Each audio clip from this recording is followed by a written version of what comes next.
So you mean someone can rise and impeach someone without the committee knowing? It's not possible. It's not possible.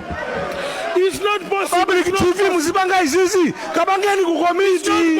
Mulini manambala ku committee. Itani ku committee. Amalawi akona atu izizi. Amalawi akona. Go to the committee. Not here. Madam Speaker. Iwe gabichiwa. Iwe gabichiwa. Iwe. Amuntu kopyeza muntu. Pitani ku committee. Pitani ku committee. Pitani ku committee.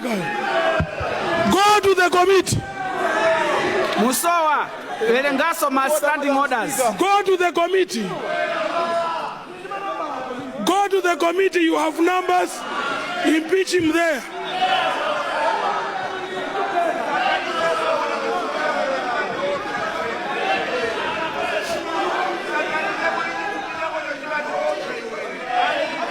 Impeach him there.